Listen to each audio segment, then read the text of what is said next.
Warriors vs. Heat live updates. Jimmy Butler back in Miami. The Miami Heat defeated the Golden State Warriors 112-86 in a game that marked the return of Jimmy Butler III to the arena he called home for nearly 6 seasons. On a night that included a pre-game tribute video and a smattering of early boos from the crowd, Butler finishing with 11 points against his former teammates. The Warriors' offense struggled without Stephen Curry, who sat out as he recovers from a pelvic contusion. Butler was traded from Miami on February 5 in a 5-team deal that ended a bitter feud between the 6-time All-Star and the team he led to 2 NBA Finals appearances.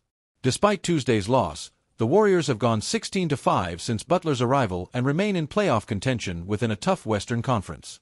Butler has scored more than 20 points in 3 of his past 5 outings and has developed quick chemistry with Curry and Draymond Green.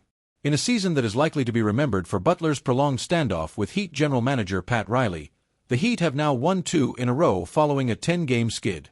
The team is now 5-17 since trading away Butler, but is likely to reach the postseason as an Eastern Conference play-in team.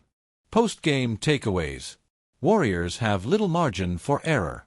The Warriors can't get Stephen Curry back from his pelvic contusion soon enough. Curry's injury put a sudden halt to the incredible momentum the team had built since trading for Butler in early February. Between Butler's first game with the Warriors and Curry's injury, Golden State was 16-3, tied with the Thunder for the best record in that span, with a plus 10.6 net rating. But now, without Curry, the Warriors have dropped 2 games in a row against sub-.500 Eastern Conference opponents, and they have 4 games remaining on a long road trip. If Curry is unable to return soon, Golden State's potential playoff path could grow considerably more challenging. Every game counts in a tight race for playoff and play-in seeding. Entering Tuesday, the Warriors had at least a 10% chance to finish in every spot from 4th to 8th in the Western Conference standings, according to ESPN's Basketball Power Index. But after their blowout loss in Miami, they're just a half game ahead of both the LA Clippers and Minnesota Timberwolves for the number 6 seed and the last automatic playoff berth. If the Warriors fall behind either of those teams, they'll be stuck in the play-in tournament for the 3rd time in 5 years. Warriors fans probably don't need a reminder of what happened those 2 other times, as their team failed to advance from the play-in to the actual playoffs. Zach Cram.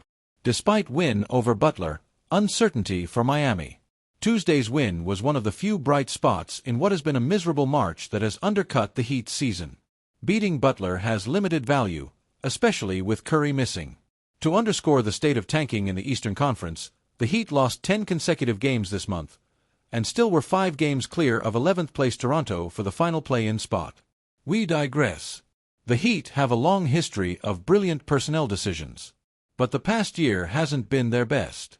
Their trade for Terry Rozier at the 2024 trade deadline has not worked out. Last summer they gave Bam Adebayo a $166 million max extension. They probably had to, in all honesty, but he has responded by having his lowest output season of this decade. And this week Butler low-key clarified how the Heat misread his situation when he said, "I knew in what direction I was going before the season. Nobody ever asked me, though." The Heat thought they could put off Butler's desire for an extension and that he'd be focused on this season. That was clearly not the case, and the fallout from that error in judgment continues.